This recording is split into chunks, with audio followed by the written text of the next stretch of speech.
हृदय में स्पंदित होगी। आपसे निवेदन है कि अपने सेल फोन्स को साइलेंट मोड या फिर ऑफ कर दीजिए ताकि इस शो का आप भरपूर आनंद ले पाएं। इस शो के प्रस्तुतकर्ता है उज्जैन स्मार्ट सिटी लिमिटेड, निष्पादक है मध्य प्रदेश पर्यटन। उधर देखो सामने दिखेगा वहाँ।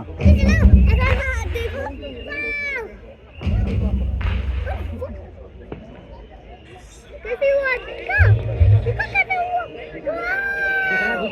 दिख रहा है? भोले बाबा बने हैं वहाँ।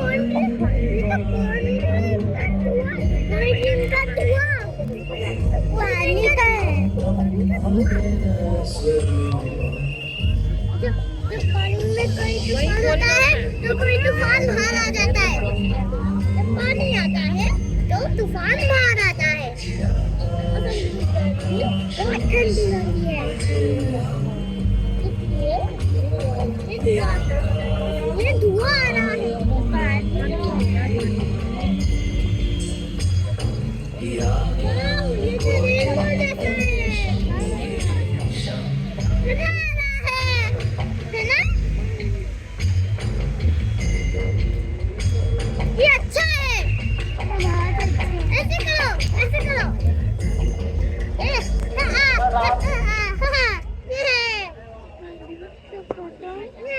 पापा, देखिए वो कितना ये तूफान है।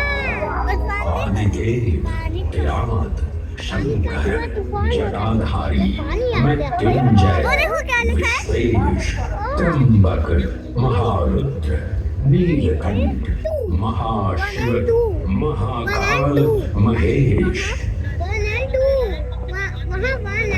लिखा है महाकाल, जिनके उद्गम से उत्पन्न होती सृष्टि की लय। बड़ा सा धुआं है।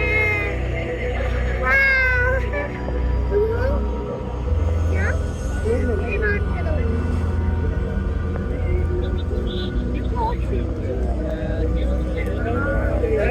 हर हर जिनकी महादेव। मौनता में संगीत है, समस्त ब्रह्मांड की माया। इन महान देव को नमन करने से पूर्व आइए वंदन करें उस रूप को जो स्वयं शिव से पहले पूजित होते हैं, श्री गोपालेश्वर। जब एक 5 वर्षीय बालक ने राजा चंद्रसेन को अपनी अमूल्य मणि की रक्षा हेतु महाकाल की उपासना में लीन देखा तो वो भी भक्ति में तल्लीन हो गया। माँ के बार बार बुलाने के बावजूद वो अपनी पूजा में एकाग्र रहा। की श्रद्धा से प्रसन्न होकर भगवान शिव स्वयं उसके घर लिंग के रूप में प्रकट हुए। इस बालक की भक्ति से प्रभावित होकर चंद्रसेन सहित अन्य राजा भी वहां पहुंचे, जहां स्वयं भगवान हनुमान ने भी दर्शन देकर उद्घोष किया कि इसी वंश में जन्म लेंगे जिनके पुत्र होंगे विष्णु भगवान के अवतार श्री कृष्ण। ये परंपरा न केवल बाल भक्ति की प्रतीक है बल्कि गुरु शिष्य परंपरा, तांत्रिक संग्राम और ग्रह पूजन की विधियों से भी जुड़ी है। मंदिर परिसर में स्थित एक छोटा मंदिर श्री गोपालेश्वर महादेव मंदिर आज भी इस घटना की स्मृति को संजोए हुए है। महाकाल जो हर परमाणु और कोशिका में है, हर पल में, हर क्षण में।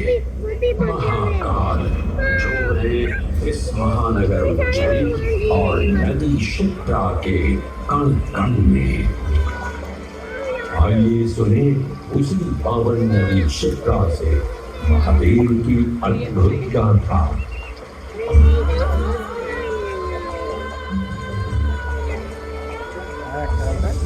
भगवान विष्णु के अवतार वराह गृहदय से उत्पन्न मैं पवित्र पावनी शिप्रा।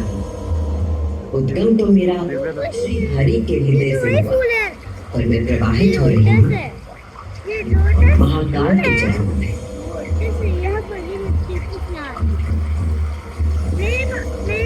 पुराणों में मुझे कई नाम प्रदान किए गए हैं।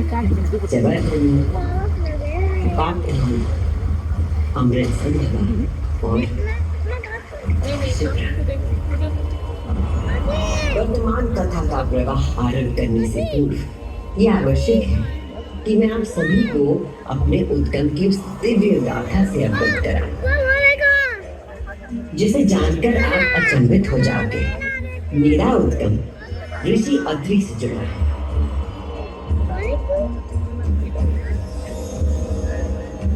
जो सप्त ऋषियों में से एक है। जब ऋषि अत्रि ने उज्जैन में 3000 वर्षों की कठोर तपस्या पूरी की और अपनी आंखें खोली, तो उन्होंने देखा कि उनके शरीर से 2 महान प्रकाश धाराएं निकल रही थी। पहली धारा आकाश की ओर गई और कहा जाता है कि वो चंद्रमा में परिवर्तित हो गई।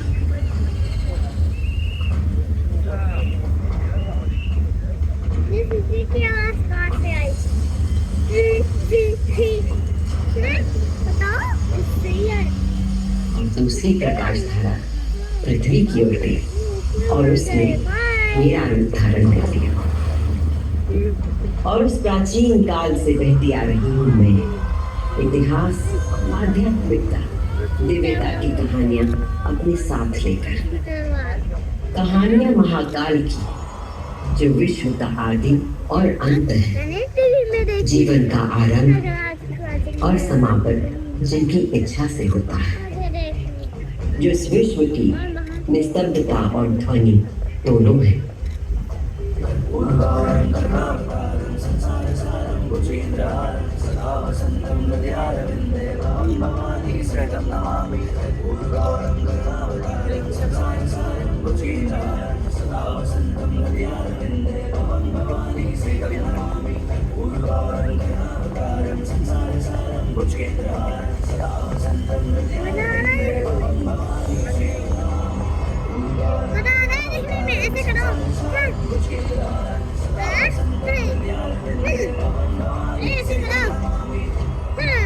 महाकाल की महागाथाएं इतनी विस्तृत है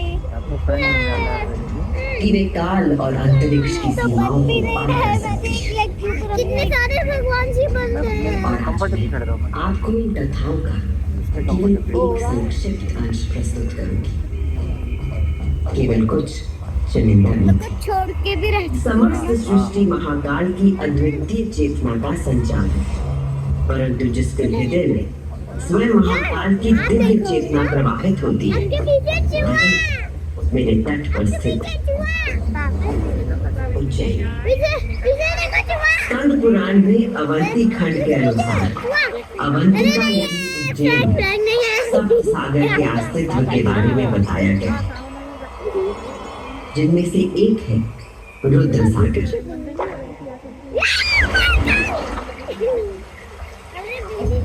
वही रुद्र सागर जहाँ आज आप सब विराजमान हैं, जहाँ पर अनादिकाल से ब्रह्म कमल खिला करते थे,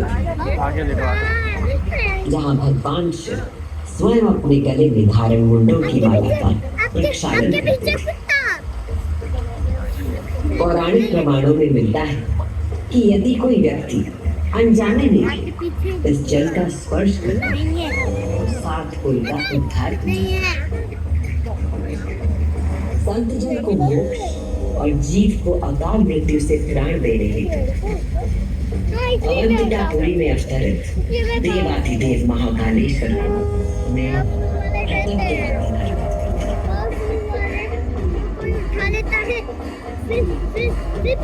महाकाल आपको उन्हीं महाकाल की शिव पुराण में उल्लिखित एक गाथा सुनाती हूँ।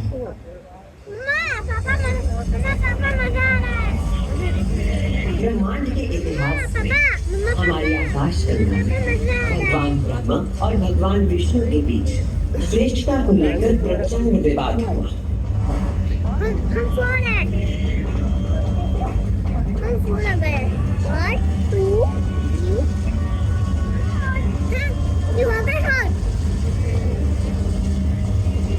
तो पूछा क्यों?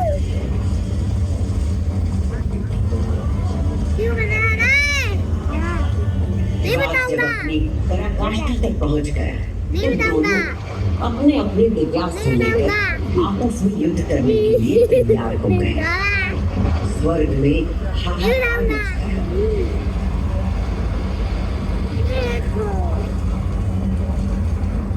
दिव्यास्त्र चलने से संपूर्ण जगत पर प्रलय का आना निश्चित था।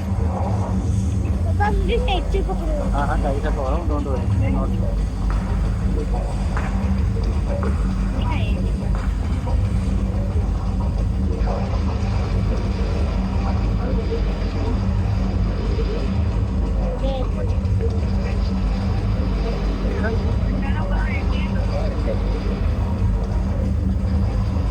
सृष्टि को उनके प्रकोप से बचाने के लिए और इन दोनों के विवाद को रोकने के लिए भगवान शिव को माया रचनी पड़ी।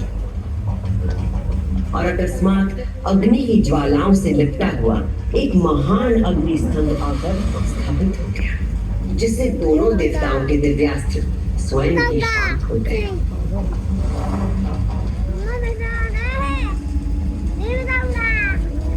एक ऐसा अग्नि स्तंभ जिसका ना कोई आदि था न अंत, दोनों देवों ने अनुभूत किया कि इस स्तंभ के पीछे निसंदेह कोई अद्वितीय अलौकिक शक्ति निहित है। हे महाप्रभु, आप हमें अपने यथार्थ रूप के दर्शन कराइए। तब उस स्तंभ से महादेव स्वयं प्रकट हुए।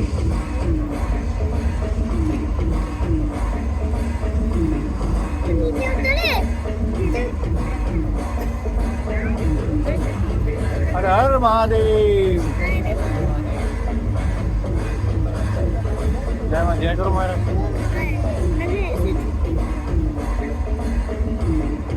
उस दिव्य और विराट रूप के पंचमुख और प्रत्येक मुख में तीन नेत्र प्रकाशित हो रहे थे। उनके भाल पर चंद्रमा का मुकुट था और मस्तक पर जटा। उनका कंठ नीला था और उनकी 10 भुजाएं थी। उनके अंग समस्त आभूषणों से सजे थे। उनके मस्तक पर भस्म का त्रिपुंड था।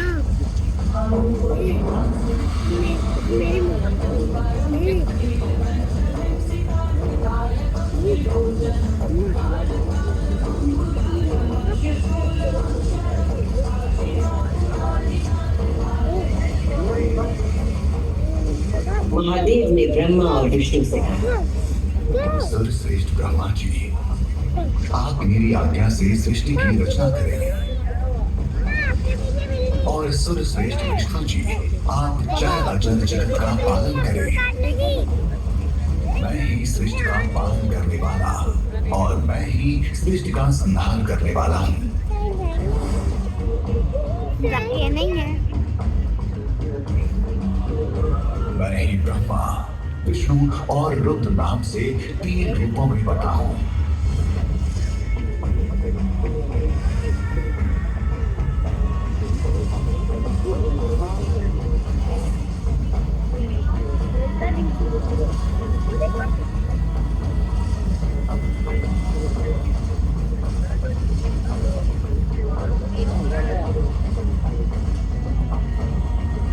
ये कहकर भगवान शिव स्वयं पृथ्वी पर लिंग के रूप में स्थापित हो गए।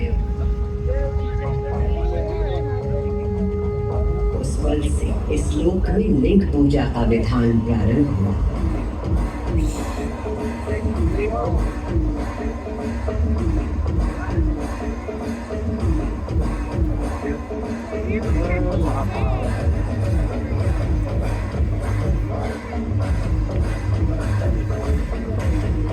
अभी आपने सुनी वो गाथा कि किस प्रकार भगवान शिव ने लिंग का रूप धारण किया। अब मैं सुनाती हूँ उज्जैन में महाकालेश्वर के प्रकट होने की कथा। उज्जैन नगरी में नित्य वेदों का अध्ययन करने वाले एक ब्राह्मण देवता रहते थे। उनका नाम वेदप्रिय था। वेदप्रिय प्रतिदिन पार्थिव शिवलिंग बनाकर उसकी पूजा करते थे। अभी नीचे उतर के देखना ना, मन हो रहा है तो देख लो नीचे उतर के।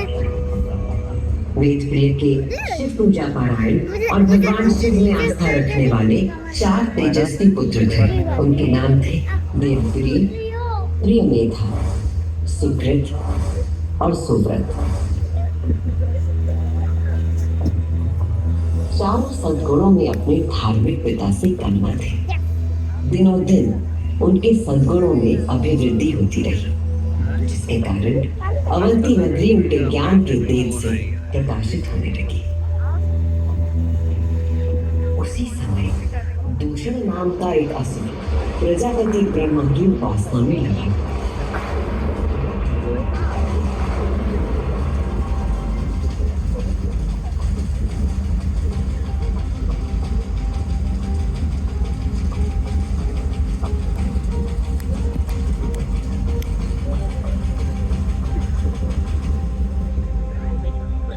ब्रह्मा जी से अजय होने का वर पाकर दूषण वेद, धर्म और धर्मात्माओं पर आक्रमण करने लगा।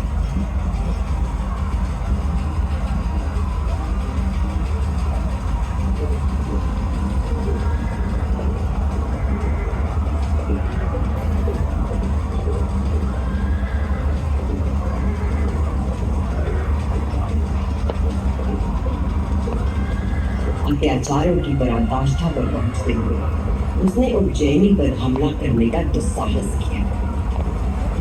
उज्जैनी में त्राही त्राही मच गई। मेरे दैत्य सेना नायकों, तुम चारों दिशाओं में जाओ और उज्जैनी में जहां कहीं धर्म पर चलने वाला, वेदों का अध्ययन करने वाला दिखाई दे, उसका नाश करो।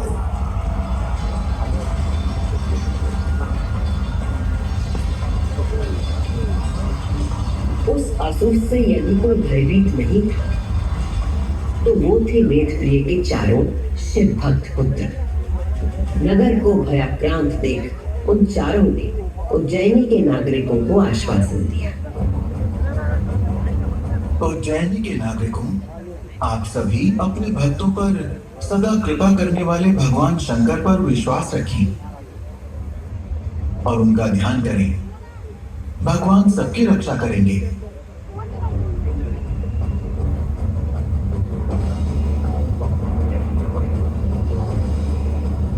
मंत्रोच्चार का आवेग बढ़ गया। देवप्रिय और उनके पुत्रों के संग उज्जैन के सभी नागरिक भी जाप करने लगे।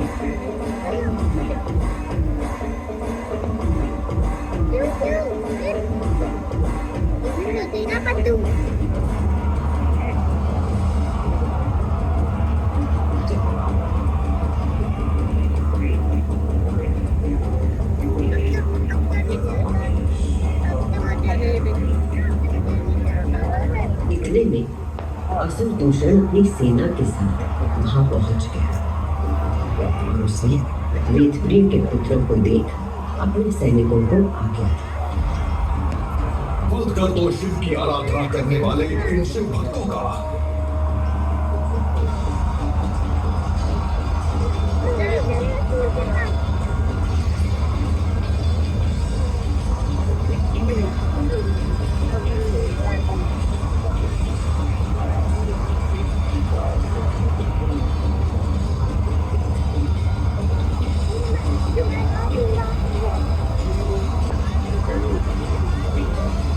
उस दुष्ट असुर दूषण उन निर्दोष व्यक्तियों की हत्या का आदेश दिया, उसी क्षण पूजा किए जा रहे पार्थिव शिवलिंग के स्थान पर भयंकर विस्फोट के साथ एक गर्त हो गया और उस गर्त से घोर गर्जना प्रकट हुए महाकाल।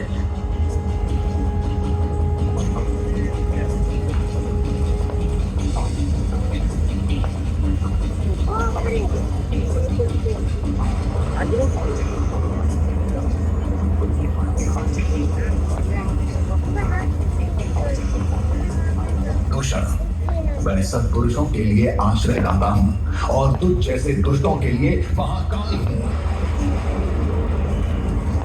ये शिव का वो रूप था जो काल के परे था, जो संहार करता भी था और सृजन करता है। महाकाल के प्रकोप से दूषण का नाश हुआ और उज्जैन में एक बार फिर से शांति स्थापित हो गई।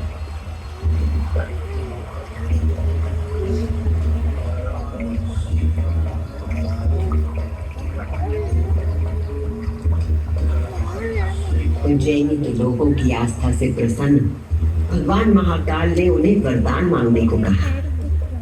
उज्जैन के निवासियों ने भगवान महाकाल को उनके भक्तों की रक्षा करने के लिए उसी स्थान पर सदा के लिए विराजमान होने को कहा।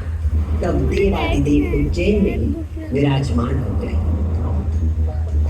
और वहां चारों ओर की एक एक कोस भूमि ज्योतिर्लिंग रूपी भगवान शिव का स्थल बन गई।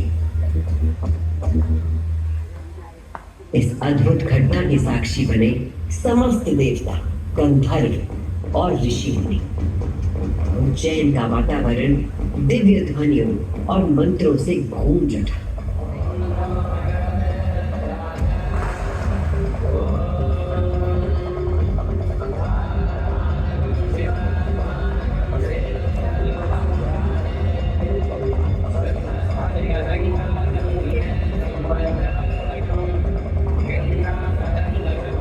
दीदी को क्या ये बताओ।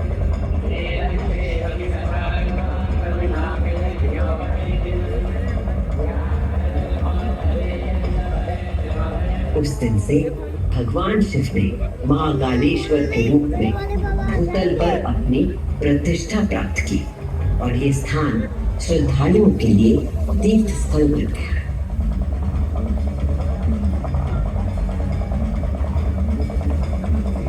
शिव पुराण में 12 ज्योतिर्लिंगों में से एक महाकालेश्वर ज्योतिर्लिंग। यहाँ की भस्म आरती विश्व प्रसिद्ध है।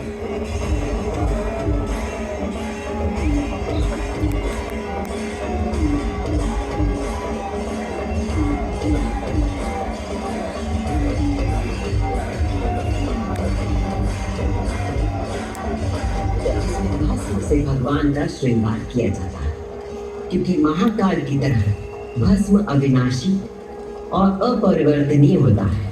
इस आरती की शक्ति और महिमा ऐसी है कि भक्तों के सारे पाप समाप्त हो जाते हैं।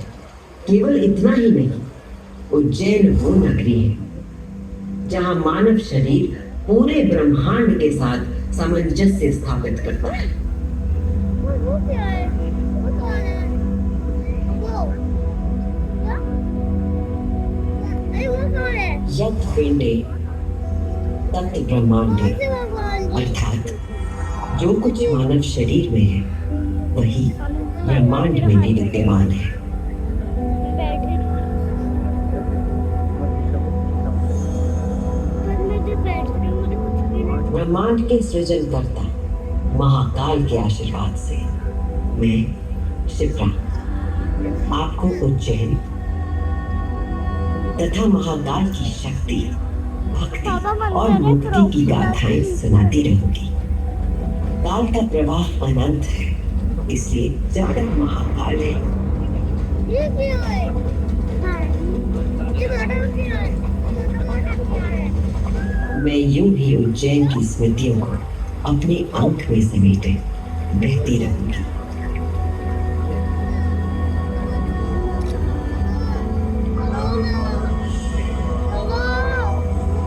जय महाकाल। जय महाकाल। जय महाकाल। जय महाकाल।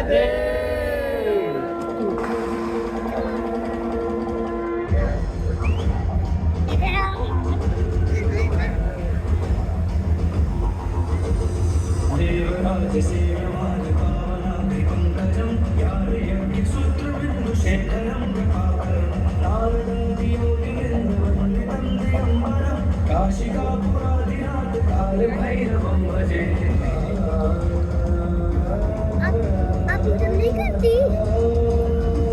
आप उधर नहीं करती क्या? ये तो पता।